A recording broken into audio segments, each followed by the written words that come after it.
Hi friends, எல்லோரும் எப்படி இருக்கிறீங்க?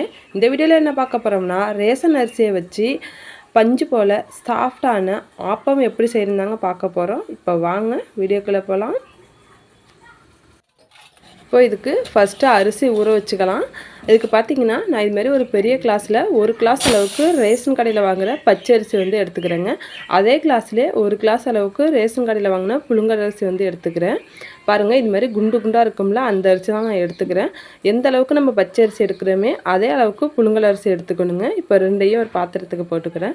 இது கூடவே பார்த்திங்கன்னா இதில் கொஞ்சமாக கல் உப்பு வந்து சேர்த்துக்கிறேங்க. அடுத்து தண்ணி விட்டுக்கலாம். இது மாதிரி நம்ம அரிசி கழுவும் போது உப்பு சேர்த்து கழுவுனோம்னா அந்த அரிசியில் இருக்கிற மண், தூசி, அழுக்கு எல்லாமே வந்துடும். நல்லா கையால் பசைஞ்சிட்டு நம்ம ஒரு 4-5 டைம் கழுவி எடுத்துக்கலாங்க.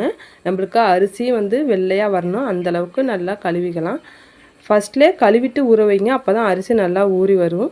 பாருங்கள், அரிசியெல்லாம் நல்லா வெள்ளையாயிடுச்சு. இப்போ இதில் தண்ணி சேர்த்துக்கலாம் ஊற வைக்கிறதுக்கு. இப்போது தண்ணி பாருங்கள் எவ்வளோ தெளிவாக நல்லா வெள்ளையாக இருக்குது. அந்த அளவுக்கு வந்து நம்ம அரிசியை வந்து கழுவிக்கணுங்க.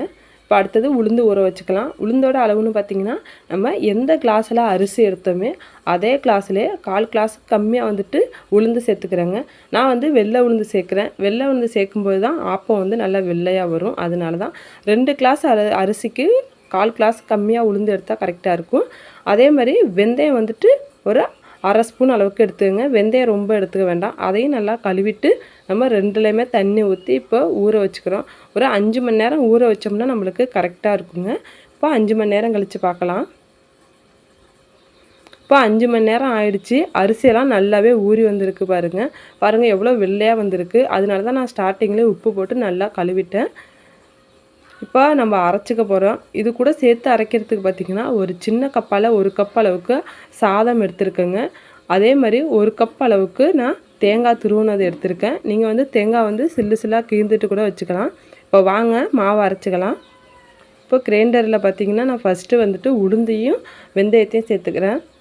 ஃபஸ்ட்டில் உளுந்து வெந்தயமும் சேருங்க. அதுதான் கொஞ்சம் அரைப்படுறதுக்கு கொஞ்சம் இதாகும். அதனால தான் இப்போது உளுந்தும் வெந்தயமும் சேர்த்தாச்சு. கொஞ்சமாக தண்ணி சேர்த்து இது ஒரு 10 நிமிஷத்துக்கு ஓடட்டுங்க. அதுக்கப்புறம் நம்ம சாதம்லாம் சேர்த்துக்கலாம். இது கொஞ்சம் கொரப்பாக அரைச்சதுக்கப்புறம் நான் எடுத்து வச்சுருக்க சாதத்தை சேர்க்குறேங்க. இது வந்து மத்தியானம் வடித்த சாதம் தான். சாதம் வந்து அதிகமாக சேர்க்க வேண்டாம். ஒரு சின்ன கப்பால் 1 கப் அளவுக்கு சேர்த்தா போதும். இது கூடவே துருவி வச்சுருக்க தேங்காயும் சேர்த்துக்கலாம். இப்போ தேங்காய், சாதம், உளுந்து எல்லாமே வந்துட்டு ஓரளவு வந்து அரைப்படணுங்க. அதுக்கப்புறம் தான் நம்ம அரிசி சேர்க்கணும். பாருங்கள், இதுமாரி கொஞ்சம் கொரப்பாக வந்து அரைப்பட்டுடுச்சு 1-2மா. இந்த ஸ்டேஜில் நம்ம அரிசியை வந்து நல்லா தண்ணி இல்லாமல் வடிகட்டிட்டு சேர்த்துக்கணுங்க. இது வந்து இட்லி தோசைக்கு அரைக்கிற மாதிரி தனித்தனியாக அரைக்கணும் அவசியம் இல்லைங்க. உளுந்து, வெந்தயம், அரிசி எல்லாத்தையுமே ஒட்டுக்காவே வந்து நம்ம ஆட்டி எடுத்துக்கலாம். அப்போ தான் வந்து மாவு நல்லா உப்பி வரும். இது ஏன்னா கொஞ்சமாக தான் இருக்குது குவான்டிட்டி, அதனால ஒன்றா நம்ம வந்து அரைச்சிக்கலாங்க. இப்போ இதில் கொஞ்சம் கொஞ்சமாக தண்ணி சேர்த்து நல்லா நைஸாக அரைச்சிக்கலாங்க. இது ஓரளவு அரைப்பட்டதுக்கப்புறம் இந்த மாவுக்கு தேவையான அளவு உப்பையும் சேர்த்து நல்லா நைஸாக வந்து அரைச்சி எடுத்துக்கணுங்க. இப்போ பாருங்கள், நல்லா நைஸாக வந்துட்டு மாவு வந்து அரைப்பட்டுடுச்சு. இப்படி கையில் தொட்டு பார்க்கும்போது நல்லா நைஸாக க்ரீமியாக இருக்கணுங்க. இந்தளவுக்கு அரைப்பட்டுடுச்சு. இப்போ இதை நம்ம ஒரு பாத்திரத்துக்கு மாற்றிக்கலாம். நான் வந்துட்டு இன்றைக்கி பாத்திரம் வந்து அதுமாரி மாவு எடுக்கிற பாத்திரமும் பார்த்திங்கன்னா தண்ணி இல்லாமல் நல்லா வடிகட்டிட்டு மாவெல்லாம் எடுத்துக்கலாங்க. பாருங்கள், எல்லா மாவையும் நான் எடுத்துகிட்டு வந்துட்டேன். எனக்கு வந்து இந்தளவுக்கு வந்து மாவு கிடச்சிருக்குது. அதே மாதிரி பாத்திரம் ஃபுல்லாக வந்து நம்ம மாவு வந்து ஊற்றி வைக்கக்கூடாதுங்க.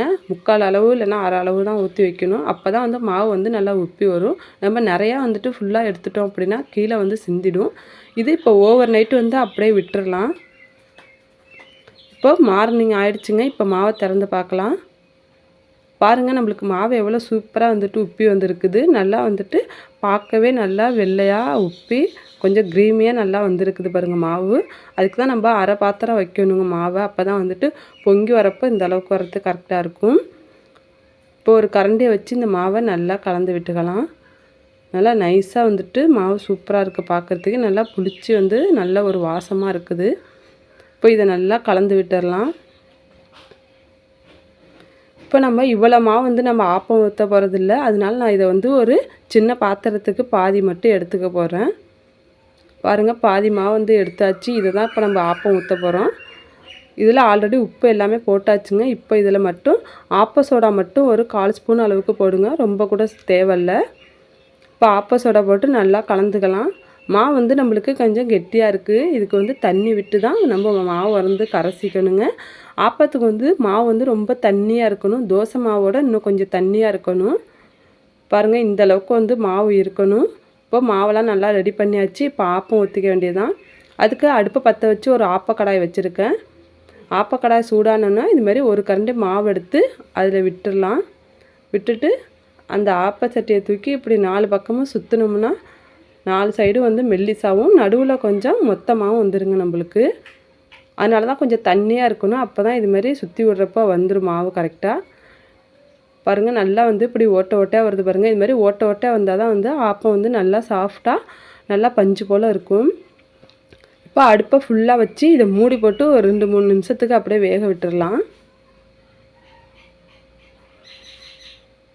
இப்போ பார்த்திங்கன்னா ஆப்பம் சூப்பராக வந்திருக்குது.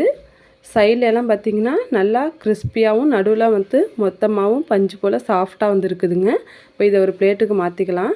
இப்போ இது கூட நான் பார்த்திங்கன்னா இன்றைக்கி தேங்காய் பால் தாங்க ரெடி பண்ணியிருக்கேன். இது வந்து வெல்லம் சேர்த்தா தேங்காய் பால், அதான் கொஞ்சம் கலர் டிஃப்ரெண்ட்டாக இருக்குது. எங்களுக்கு வந்து ஜீனி சேர்த்தா பிடிக்காது. அதனால தான் முடிஞ்ச அளவுக்கு வந்து வெல்லம் யூஸ் பண்ணுங்கள், அதான் குழந்தைங்களுக்கு நம்மளுக்கெல்லாம் நல்லது. இப்போ அதையும் சேர்த்து இதை வந்து சாப்பிட்டுக்கலாங்க. இது வந்து சூப்பராக டேஸ்டியாக இருக்குங்க. கண்டிப்பாக நீங்களும் ட்ரை பண்ணி பார்த்துட்டு எப்படி இருந்துச்சுன்னு கமெண்ட் பண்ணுங்கள். நம்ம சேனலையும் சப்ஸ்கிரைப் பண்ணுங்கள், பக்கத்தில் இருக்க பெல் பட்டனை கிளிக் பண்ணுங்கள். நெக்ஸ்ட் வீடியோவில் பார்க்கலாம். பாய்.